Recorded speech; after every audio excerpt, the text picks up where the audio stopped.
সম্মিলিতভাবে আওয়াজ তুলব, এই জাতীয় পার্টিকে আগামী 3 দিনের মধ্যে নিষিদ্ধ ঘোষণা করতে হবে। আগামী 3 দিনের মধ্যে এই জাতীয় মুনাফেক পার্টি ওরফে জাতীয় পার্টিকে নিষিদ্ধ ঘোষণা করতে হবে। আমরা যখন এই ভারতীয় পরিকল্পনা জানতে পেরেছি তখন থেকেই আমরা আওয়ামী লীগ এবং আওয়ামী লীগের দোসর জাতীয় পার্টি ও 14 দলের বিরুদ্ধে কিন্তু সোচ্চার ভূমিকায় রয়েছি। একই সাথে আমাদের সাথে অসংখ্য বিপ্লবের পক্ষের শক্তি রাজনৈতিক দল তারাও কিন্তু সোচ্চার। এই ধারাবাহিকতায় আমরা সরকারকে একাধিকবার বলেছি আওয়ামী লীগের কার্যক্রম নিষিদ্ধ করেছেন, জাতীয় পার্টির কার্যক্রম নিষিদ্ধ করতে হবে এবং জাতীয় পার্টিকেও নিষিদ্ধ করতে হবে।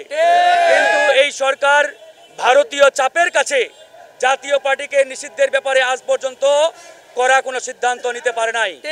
তাই আমরা আজকে দেখেছি যখন আমরা আওয়ামী দোসর এবং জাতীয় পার্টি নিষিদ্ধের দাবিতে আজকে পল্টন এলাকায় বিক্ষোভ মিছিল করেছি, সেই বিক্ষোভে পিছন থেকে জাতীয় পার্টির ব্যানারে জাতীয় পার্টি এবং তাদের সহযোগী আওয়ামী লীগের সন্ত্রাসীরা আমাদের নেতাকর্মীদের উপরে অতর্কিত হামলা চালিয়েছে এবং এই সন্ত্রাসী হামলায় আপনারা দেখেছেন পুলিশ এবং সেনাবাহিনীও একবারে একাকার হয়ে আমাদের সভাপতি জনাব নুরুল হক নূরের উপরে যে নারকীয় তাণ্ডব চালিয়েছে, এটা আসলে বিগত 15 বছরের ফ্যাসিবাদকে আঙ্গুল দিয়ে দেখিয়ে দেয়। আজকে আমরা স্পষ্ট করে বলছি এই পুলিশ প্রশাসনের 90% এখনো আওয়ামী দোসর এবং ভারতীয় দালালেরা ভরপুর রয়েছে।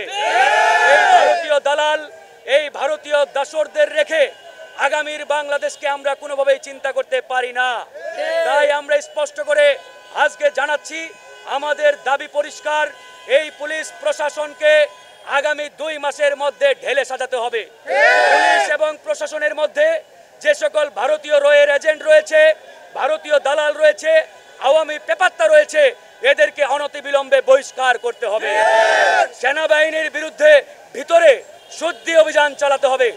এই সেনাবাহিনী বাংলাদেশের দেশপ্রেমিক সেনাবাহিনী হিসাবে আমরা তাদেরকে দেখতে চাই।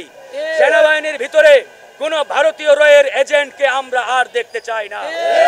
তাই প্রিয় বন্ধুগণ, আমরা আজকে থেকে সম্মিলিতভাবে আওয়াজ তুলব, এই জাতীয় পার্টিকে আগামী 3 দিনের মধ্যে নিষিদ্ধ ঘোষণা করতে হবে।